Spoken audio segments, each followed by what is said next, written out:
What's up, guys, and welcome to another episode of After Effects tutorials with me, Victor, on Edge-CGI.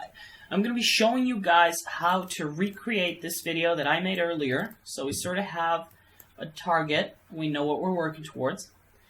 We're going to be recreating this typography-inspired intro, and we're going to be creating all of these elements by hand. We're not going to be importing any assets just because I believe that you guys can use everything you learn here in your other videos.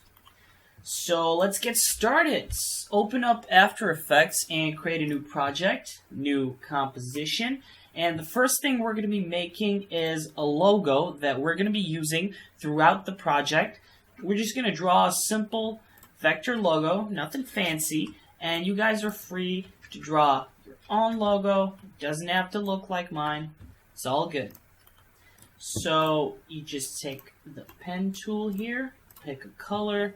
I like to stick with pure white, and I'll show you why later. I think it's best because we're going to be recoloring these after we decide where we're going to put them and how we're going to use them.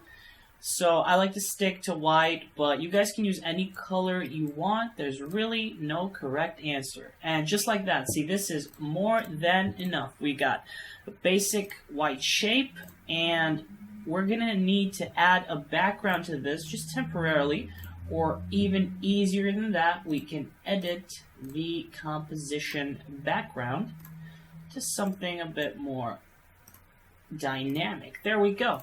Now the reason I did this is I want to add a shadow to this shape layer so that it looks a bit nicer, a bit sharper, a bit more discernible. So how do we add a shadow? Well, the simplest way is just to copy this shape that we already have and duplicate it. We can do that by hitting Control-D on the keyboard. And we're going to take whichever one's underneath, because they're identical, and change that to a black color. And now you just barely see it across the edges, but we're going to blur the lower one, so the black one, Effect, Blur. And you can choose any combination of blurs you like. I'm going to use Gaussian blur for this. Just add a little bit of blur, and I think you can see it's sort of appearing from behind. You might have to increase the blurriness. There we go. Up to around 30. I'm pretty happy with that result. You can see we have a very smooth shadow, and when we drop that, when we drop that over into our project, it's going to look like that. And you can add any amount of blurs you like to this. You can customize it any way you like. So this is just the drawn logo that we're going to use.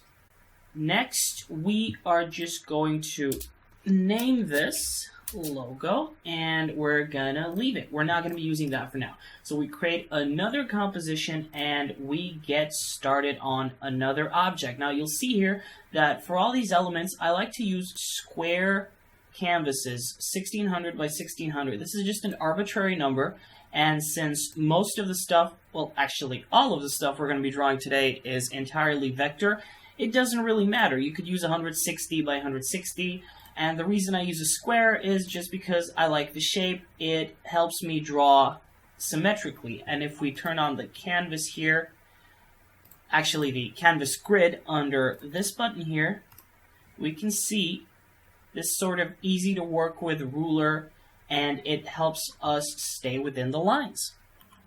So we're not going to be needing that for now, so we can just turn it off. The next component that we're going to draw is a very simple, just like the rectangle tool right there, a very simple collection of lines, kind of like a hashtag, and we're going to be moving them into existence, and you'll see how we do that right now. Now, generally, you want to make sure to animate one component and then duplicate it a couple times if they're going to be identical, because we could just duplicate these now and just move them across and then animate them separately, but that would take way too much time. I know that I'm going to have 3 or 4 of them, so I'm just going to animate one and then duplicate that across and move them where I need them to be.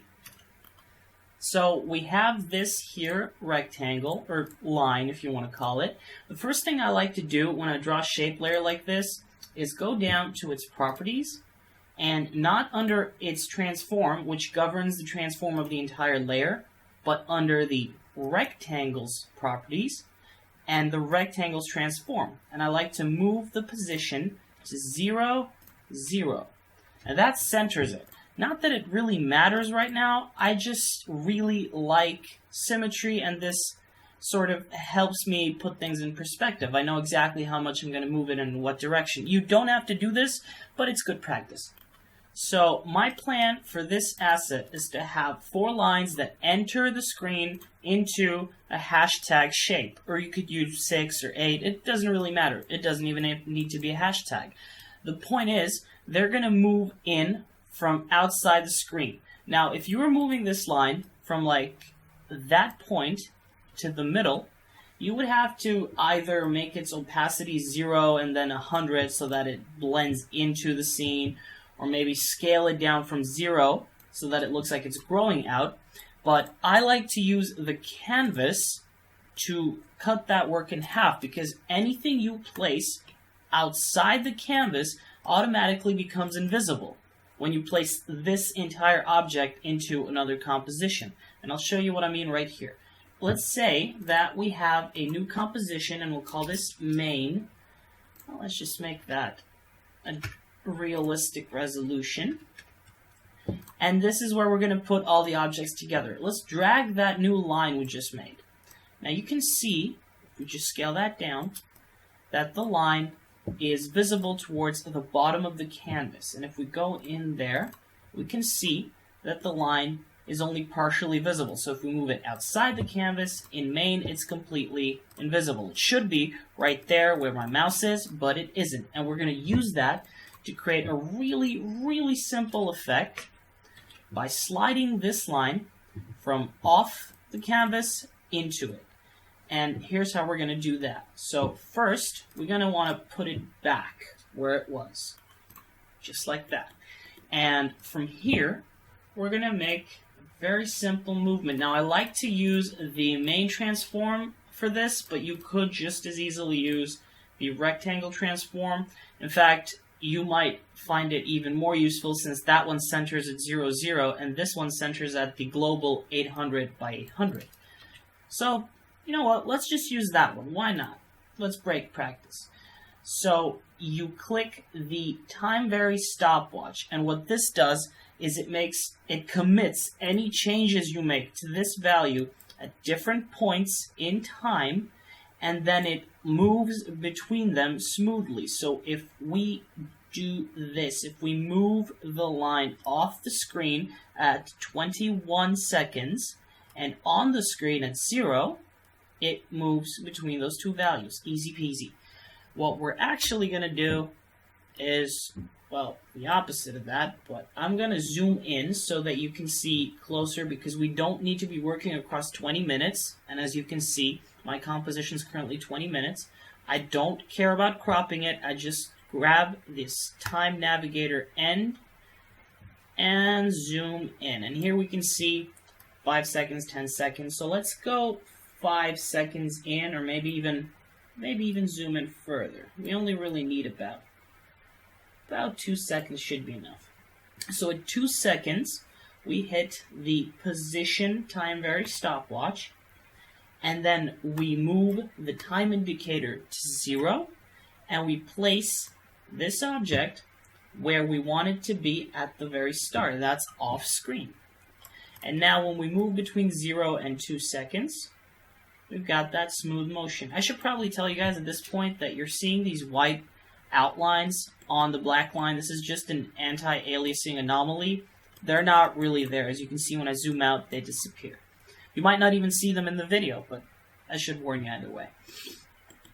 So now we've got one line that performs this motion, and that's perfect for us because now we can duplicate that line by hitting Control D on the keyboard, and then we just take that line and we move it on the main transform to the right. And now we can duplicate that line as well, or we can duplicate the original, doesn't matter. And then we can move that line in the other direction. And now we've got 3 lines moving in. But I don't think that's quite cool enough. So here is this really neat little trick that you can do. If you open up the properties to where you applied the keyframe changes, these keyframe changes, you can, if you want, move them across. And if you have multiple keyframe changes, like for instance you change something in the scale as well, like so, then you would like to select these and move them across. But if you only have one set of keyframes just for one property, like in this case position, and you just want to move that, you can select the entire layer and move it slightly to the right. And what we get from this effect is we've got 1, 2, 3, except not the right one. So this is the order they should be in, and there we go. 1, 2, 3. And at a certain point, they all stop because we moved slightly to the right. And now all we have to do is select all 3 of them, duplicate, and just rotate them by 90 degrees. But you'll notice that when you rotate them, because they're separate objects, they rotate around the same axis and they overlap. And this is not what we want. We want them to rotate as they are, as one object. How do you make 3 objects act as one object? Simple. You select them, right-click, and pre-compose. Here you can name the pre-composition, just call it lines 1. You can choose whether you want to move all the attributes into it or leave them where they are. And now, all these lines that we just duplicated are in there. You might want to do the same to the other ones as well. Now you just take one of these, go to the transform, and rotate by 90 degrees. And now we've got this trippy little animation that we're going to use later in the main composition. Never forget to name your compositions before you exit them. I forget every single time. And we're going to call this line animation. Now you'll notice that as we're adding new compositions, the project view is starting to build up and get really cramped. So we can right-click that, create a new folder, and what I like to do in smaller projects like this is just name a folder, assets, and everything that's not an object that I'm going to use later on, like these line pre-compositions, I just select them, put them in assets, and I only have the useful things right there. Next, we're going to create a new composition. We're going to call it Splash, and it's going to be a square because we're going to make another cool effect, and it's basically just going to be a bunch of lines splashing outward from the center. And that starts just like the last one. We make a little line, and then we place it right down the middle, just like that. And now this line is a bit too thick to begin with, so we're going to animate a few more of its properties. We're going to start it off relatively small. Now, you'll notice the horizontal and vertical sizes, the width and height, are locked together. You hit that little button there, and they unlock, and you can just shrink it width-wise and height-wise. And we're going to do both of those, actually. And then we can hit this little button, zoom in to 1 second, and then at exactly 1 second, we can make it slightly longer and much thicker. But actually, let's make it even cooler. Let's go in. Let's make it even smaller here, but make it thicker in between, just like that. And these values will slide in between perfectly. Make it even thinner, perfectly, like make it extremely thin at the 1 second mark, just like that. Because it's going to fly out like a bullet, and it'll look really cool. On top of this, we're going to use opacity in the same way. We just hit the time vary stopwatch, and we can drag the 100% value a bit forward, and then at the 1% mark, set it to completely 0. And now it animates bigger and fades completely. And this is great. And all we have to do now is move it. So from the start, we hit the stopwatch, and at the end, we make it way up off the screen. Right there. Now we're going to move back to the beginning, close this up, and just duplicate this line a bunch of times. So first, duplicate once, go to the transform, rotate this by 180 degrees, and we get that. So now just copy it and duplicate it a bunch of times until you got like 8 of them or 16 of them, and rotate them at various angles. It helps to select all of them, hit duplicate, open the transform for all of them, and then just drag into an angle, just like that. Perfect. So now when you look at the animation, they fly out and they fade out of existence. Now we have another problem though. When they fall out of the canvas, there's a part around just before the 1 second mark where these lines clip this corner here.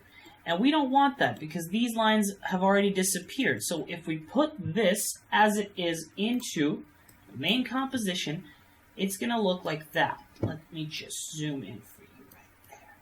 It's going to look like that. You see, this line here is already cut out, but that one is still whole. And if you have this as a small object on your screen, it looks ridiculous.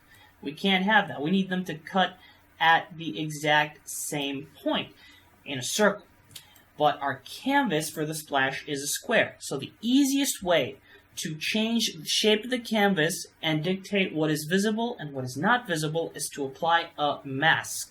You can only apply a mask to a composition, not a layer. So we just select all these, recompose them, name them whatever, and now when we hit the rectangle tool or ellipse tool or whatever and double click it, we get the biggest possible shape within that canvas as a mask. And set to add, that means show everything within and don't show anything on the outside. If we hit subtract, it'll be the opposite. You can see right there, but we need it set to add, and it's perfect. And now they disappear the exact same way. I'm actually going to change the background color to the main composition because the anti-aliasing is really, really annoying. We'll put it back later. One more boring effect before we move on to the cool stuff. I promise I'm going to do this one faster because we're going to be doing the same stuff. And I think you guys are ready to do this yourselves now. So, really simple. One line, rotate it by about 45 degrees. Perfect. And put it in the corner. Right over there. Perfect. And now we just position, move 1 second forward. Come on. 1 second. And we move it down there. That's it. Now you just copy that, duplicate, and rotate that on the other side. Just like that. Actually, there we go. Perfect. It's 270 degrees. And we get this. Now, the only thing you have to do is drag one of them slightly to the right so they're not perfectly in sync, and the effect is ready. Now, one quick graphic in a square before we move on to what I consider the coolest part of the animation. We just open up a composition, double-click the rectangle tool so we get a rectangle. Then we pre-compose that rectangle, move all attributes, whatever, you can rename that square.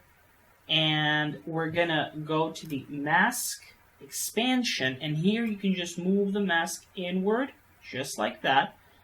Up until that point, I think is okay, and we're going to make it a subtraction mask. So the outer part of this is visible and the inner is transparent. Perfect. I know you're wondering why we did this, but trust me, it's going to look cool later. Don't forget to rename this into something sensible, and let's continue.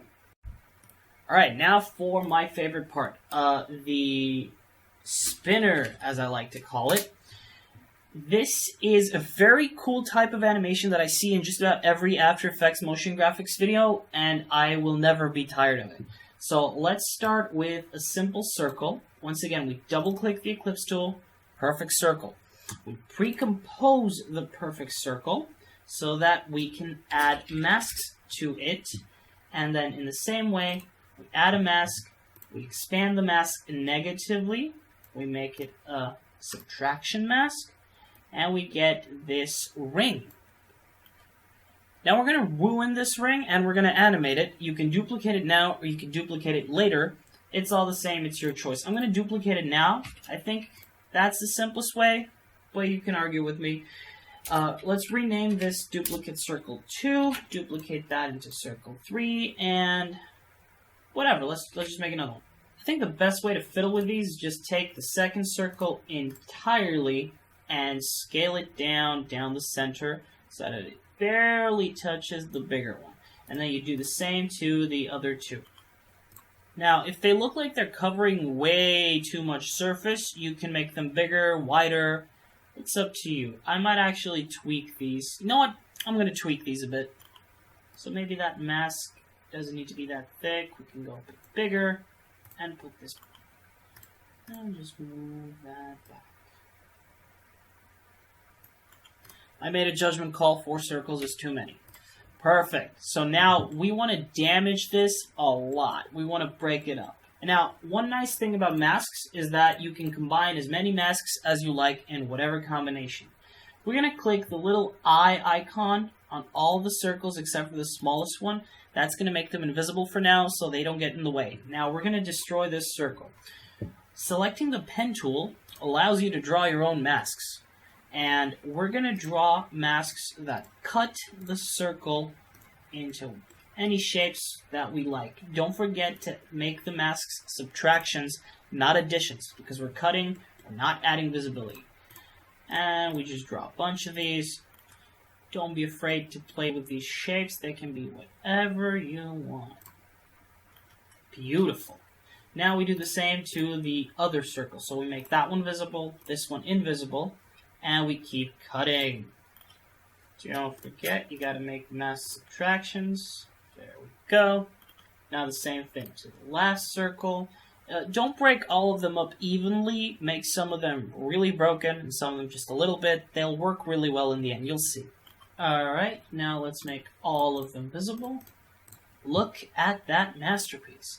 And now, we're just going to animate this as simply as possible. Between 1 second and about 30, I believe, should be enough, because this is going to be a longer animation. So we take one of these circles and its main transform, we hit the stopwatch for rotation, we move a few seconds forward, like up to 7, we rotate it arbitrarily, and then just a few more seconds, again, very arbitrary, doesn't matter, just play around with the values, set them to whatever you like. And then you do the same for the other two, so we go to transform, we hit rotation, we move them around, whatever we like, just like that. There. There. Perfect. And the third one. There we go. Now let's play this and see what we got. See, they rotate, sometimes in different directions, sometimes the same direction, different speeds, and all that. Now you'll notice that my computer is having a heart attack.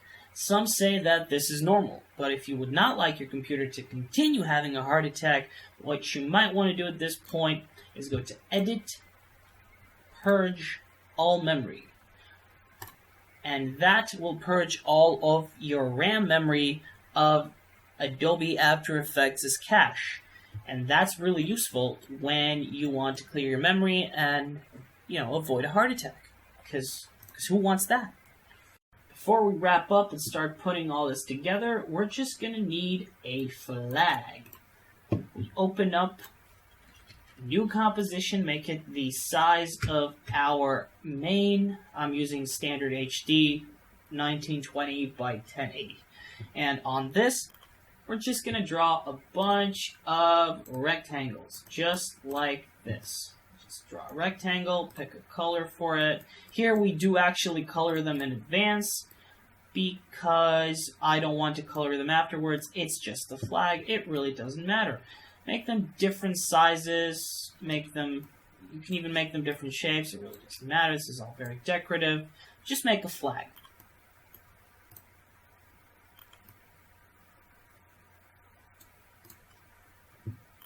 Remember, the more dynamic colors you use, the more likely the people watching are to have a stroke.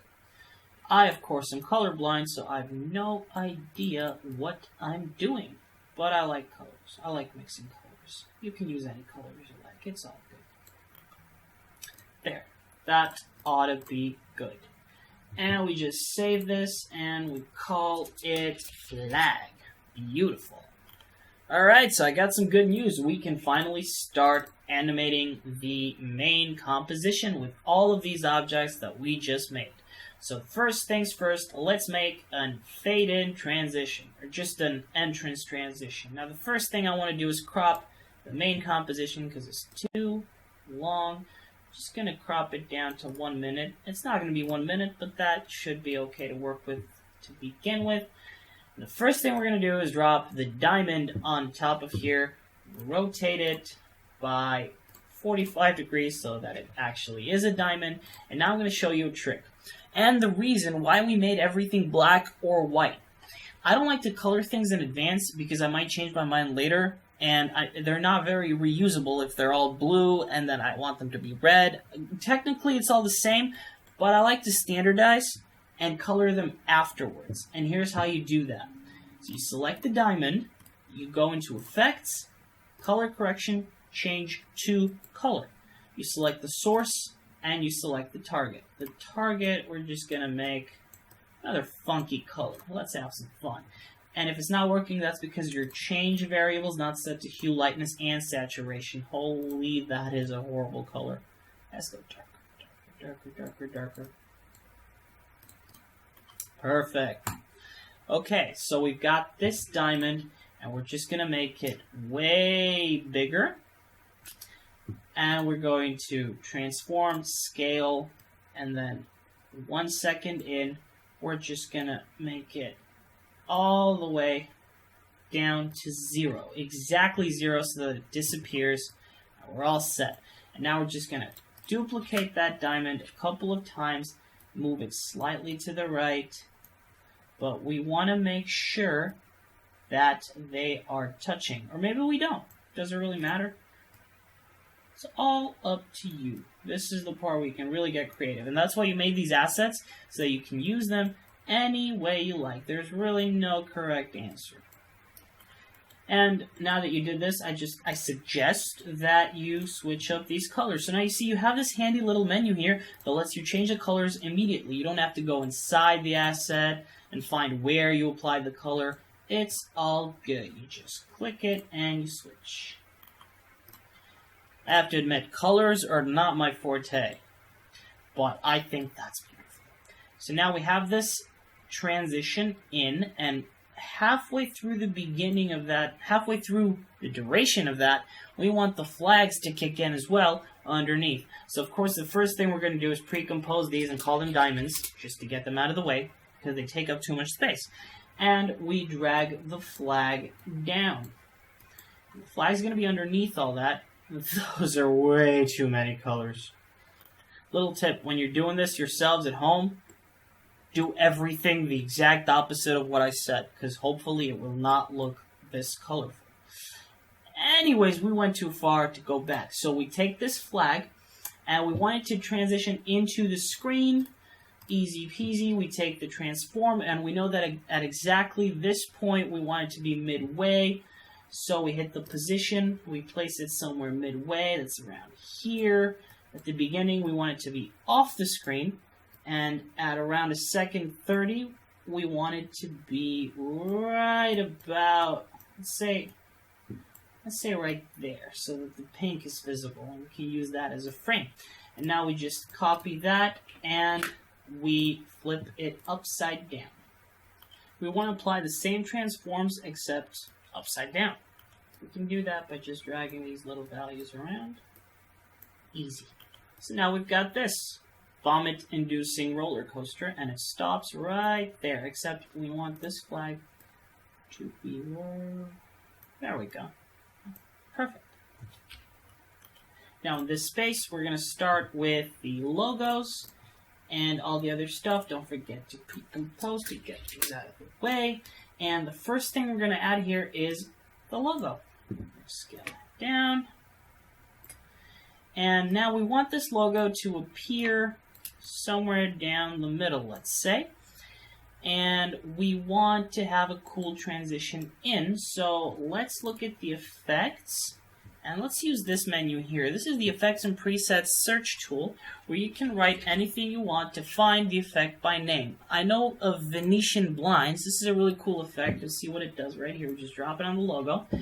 And it is a cool transition. So we'll start it from 100% at around that point right there.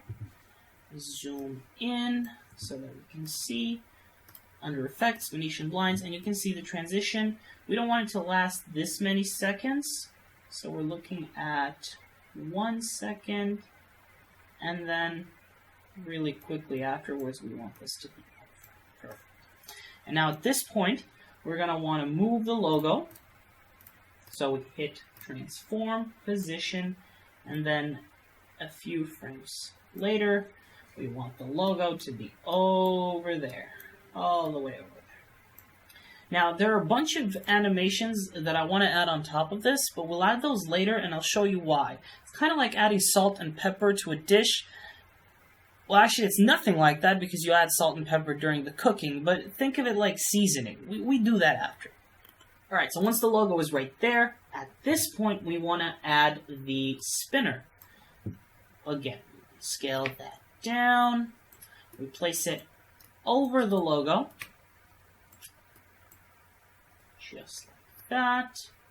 Might want to move this around a bit, maybe make it smaller or bigger so it doesn't clip. Yeah, I think I'll do that. I'll put the logo of the spinner a bit to the right.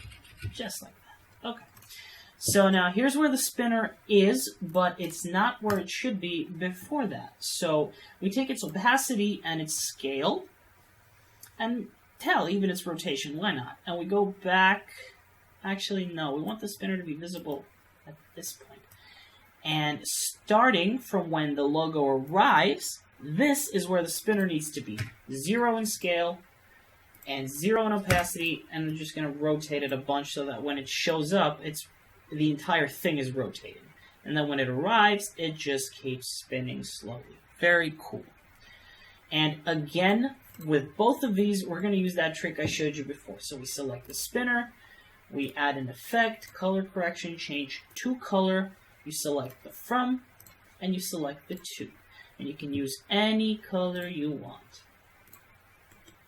Although in my case, we're just going to use that color.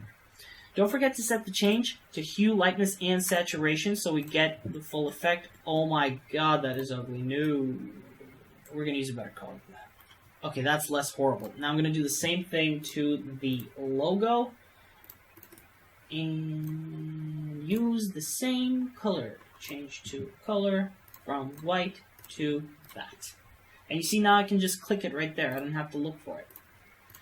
Perfect. And you see the shadow? Still works. And if you want, looking at it now, you can go back into the spinner, pre-compose everything in it,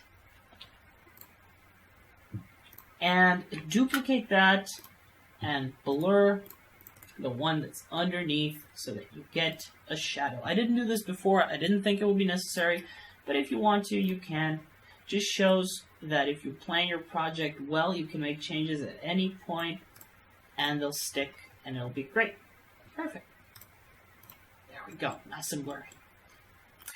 So the next thing that we're going to do is we're going to make some letters appear out of nowhere with our company's name and a tagline.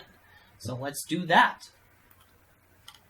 Alright, simple. New text. And here we just write our name. We place those letters where we want it to appear, make them a bit bigger.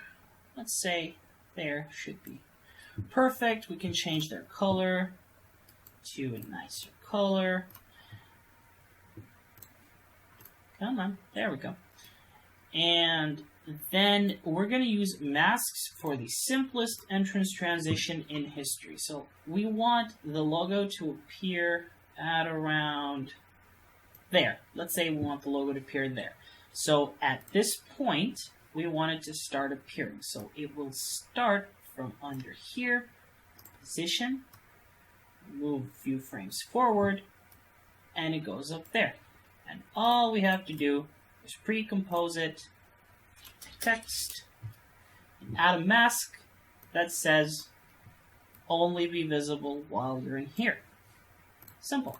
So now when it's underneath, it's invisible. There we go. We don't have to make it visible or anything like that. It just pops out of nowhere. Now we're going to make one more text. Actually, we're going to make three more texts, or one more text, and we're going to make this text we, don't know why I made two of them, are, and come on, stop, stop, stop. Awesome. Beautiful. We're going to position these. Now, you see, when I try to catch them, I accidentally grab the diamond, which is invisible right now. So for that to not happen, we hit this little lock on everything we don't want to touch. Just like that, with the drag and drop. We're going to put these right about there. Just like that. What company would not be proud? Am I right? I'm right. Okay. So we're going to need masks for these, and we're going to need to move them. And here's how we're going to move them. Transform, position, and we want them to start appearing at around here. So at this point, we needs to be somewhere there. And then a few seconds later, actually a few milliseconds later, we want it in the right position. And then at this point, we want R. So just do the same thing to the other two. And now, the simplest way to make sure that these appear without a hassle is pre-compose them all together, call it text2, and add a mask for all three of them, like so, using the pen tool. Right there. Everything that's in there will be visible, and when they're out of it, they will be invisible. Just make sure that they move all the way out, like right there, or do that. There, way better. We are awesome. Okay, so it looks great, but it's missing pizzazz, and that's why we made swipe, symbol, slash, and all the other ones. Alright, so we want to find the position where this logo appears. At that position, we drop splash. We make it smaller, place it right there. Move it forward because of its beginning, which is right about there. And we want its ending to coincide with the frame where the logo starts moving. And how do we do that? We find that frame that we like, which is right there. And then we hit Control-Alt-T on Splash, and we set a time remap value. And now we've got perfect splash. One thing we do have to change, though, is the good old color correction. Change the color from black to this shade of blue. And don't forget to set hue, lightness, and saturation.